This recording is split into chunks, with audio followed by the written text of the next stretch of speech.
Peace and blessings, love and light to anyone joining me on this podcast.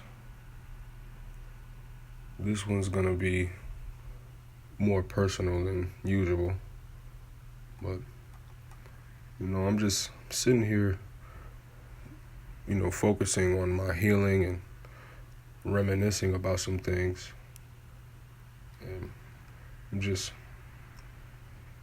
sometimes I just sit back and really think like, man, I'm so blessed, and I don't know how I managed to get this far.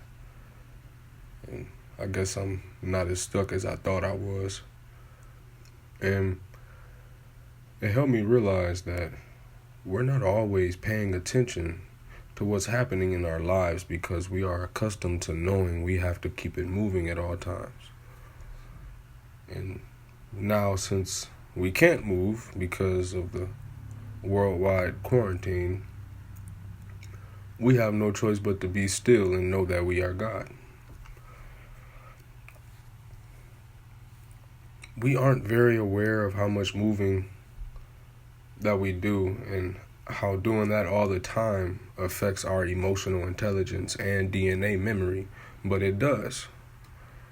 That's why I really appreciate this quarantine at the moment, because I'm working from home and I enjoy it. Just the aspect of not having to drive to work and drive back home allows my brain to not be so busy.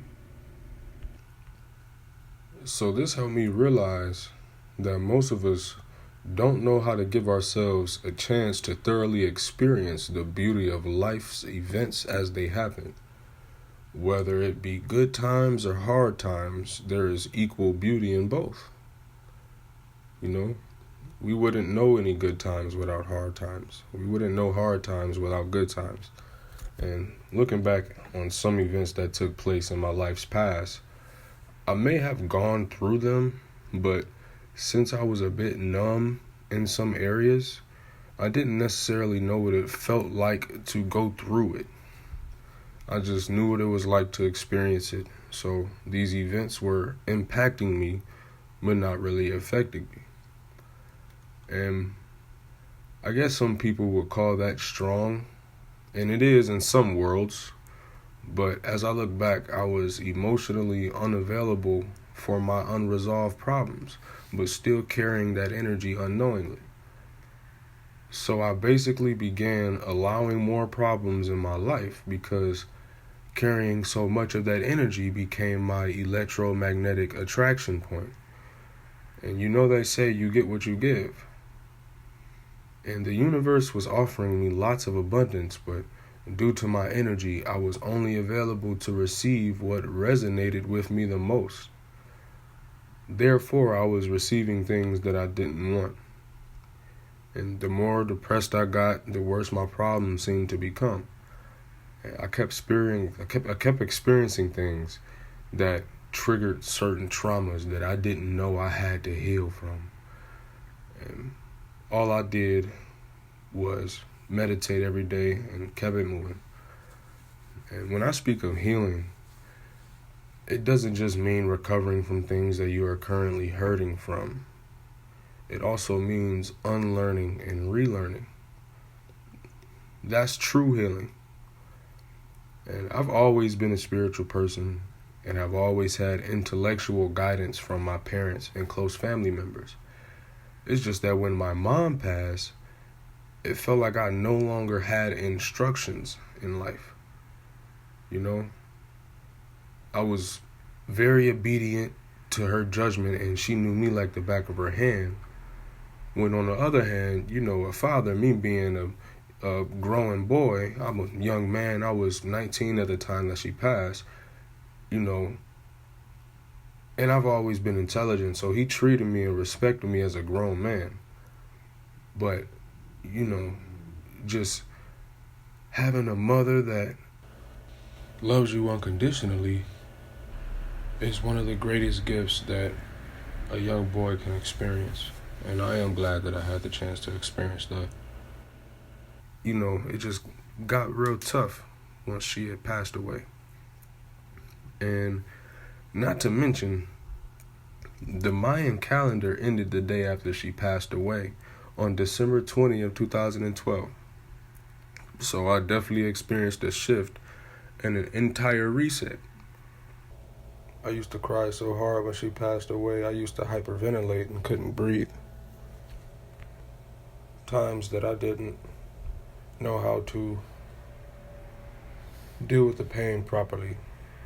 So I was directing those energies into my external universe and creating more realities that I did not intend to live through longer than I needed to. Her passing affected me in so many ways. And then my grandmother passed away 11 months afterward. So I never really had a true chance to recover after it happened. Things just kept happening. So as these things are happening, it's allowing me to learn more about the universe and how it works and how it moves. You know, what matters. I mean, yeah, we might have some things that slow us down in life. But at the same time, does that come from the fact that we were born into some false paradigms? I believe so. And I find it crazy that we seem to understand death the least, when it's the only thing that's guaranteed to happen to everyone. So a lot of us deal with problems at the magnitude that we deal with them is because we don't understand the altitude of the problem. And if we don't understand the altitude, we certainly don't understand the problem. So, is our problem the problem, or is our problem the fact that we don't understand the problem? I believe it's the fact we don't understand the problem. So if we don't understand a quote unquote problem, who are we to define it as a problem when this is what we came here for? So when my mind started to ask those questions, it made me realize that, of course, yeah, I was hurting from missing her and the fact that she even had to go through that. But aside from that, I realized that a lot of my trauma came from the fact that I didn't really fully understand that aspect of life. Ironically, life. I was hurting more from the problem than I needed to, because according to my knowledge now, the only problem that I have is allowing myself to let go and move on.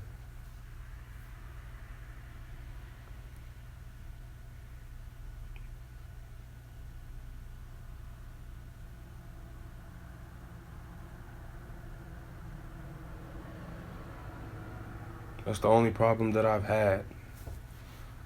The only real problem. Yes, she passed away. Yes, it hurts. Yes, I miss her. But if us as a people had a better understanding of life and death, from a metaphysical standpoint, from a spiritual standpoint, we wouldn't suffer in life so much, let alone we wouldn't suffer from death so much. Thank you for joining me.